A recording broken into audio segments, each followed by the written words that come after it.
أعوذ بالله من الشيطان الرجيم. بسم الله الرحمن الرحيم.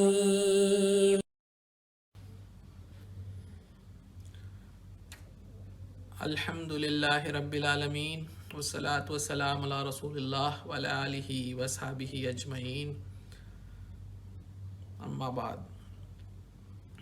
آج ہم رقیہ ورکشاپ کے ترجمے کے اس آخری ویڈیو پہ ہیں، جو ہمارا ویڈیو نمبر 30 ہے، پارٹ 30، حصہ نمبر 30۔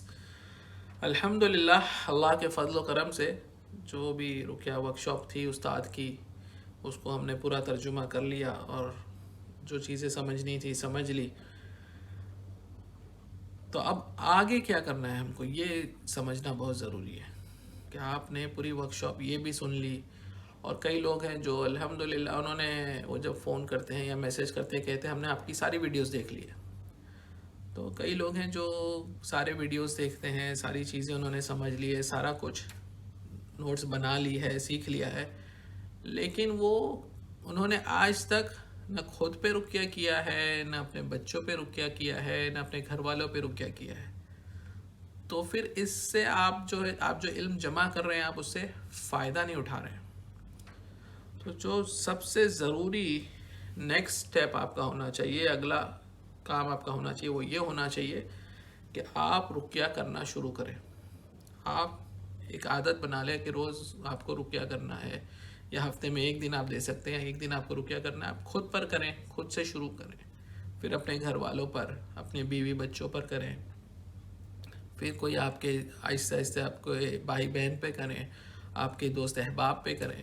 تو جیسی جیسی ضرورت پڑتی جائے گی، آپ جو ہے وہ لوگوں کے لیے فائدے مند ہوں گے، اور جو کچھ آپ خود کر کے سیکھیں گے وہ آپ کتنے ویڈیوز اٹینڈ کر لیں، کتنے لیکچرز اٹینڈ کر لیں، نہیں سیکھ سکتے۔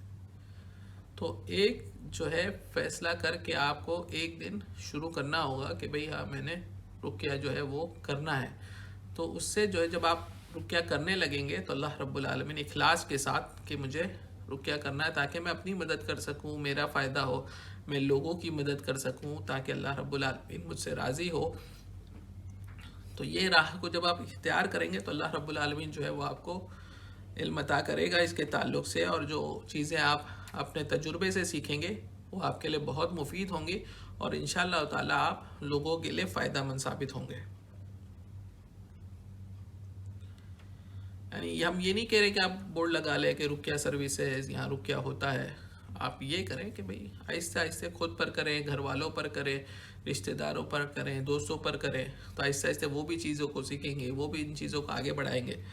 تو اس طرح سے ہم جو ہے وہ ہماری اس ماحول میں، معاشرے میں رقیہ کو عام کر دیں گے، تاکہ لوگ جو ہیں وہ ایک دوسرے کو صحیح طریقے سے خود بھی مدد کریں اور مدد کر بھی سکیں۔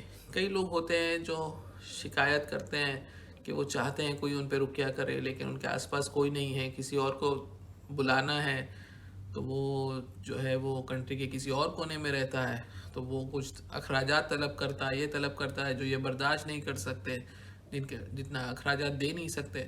تو کئی چیزیں ہیں جو مسئلے کریٹ ہوتے ہیں، تو بہتر ہے کہ ہم لوگ اس ماحول کو ہی چینج کریں، ہم لوگ خود کا رقیہ بھی کریں، اور جو ہم میں آپس میں کر کے کچھ لوگ جو ہیں وہ ماہر بن جائیں، تاکہ ہم ہر محلے میں، ہر جو مسلمان کمیونٹی جہاں ہیں وہاں پہ ایسے لوگ ہوں جو اس پہ جو ہے اس کا علم اور اس کی مہارت رکھتے ہوں۔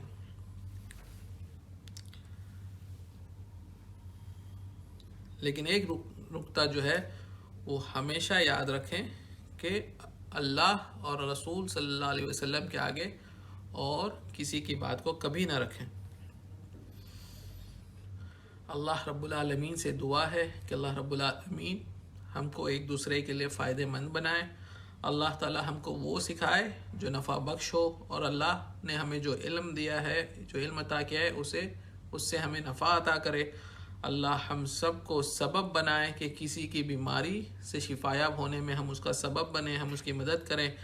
اللہ ہم کو برکت دے اور ہمارے گھر والوں کو برکت دے، ہمارے گھروں میں برکت دے، ہمارے مال میں برکت دے، ہمارے علم میں برکت دے۔ اللہ رب العالمین ہمیں جنت الفردوس میں جمع کرے، اور ہمیں ان 70,000 میں سے کر دے جو بغیر حساب اور بغیر عذاب کے اللہ کی جنت میں داخل ہوں گے. آمین یا رب العالمین. وآخر الدعوانا ان الحمد للہ رب العالمین. والصلاة والسلام علی رسول اللہ وعلی آلہ وصحبہ اجمعین.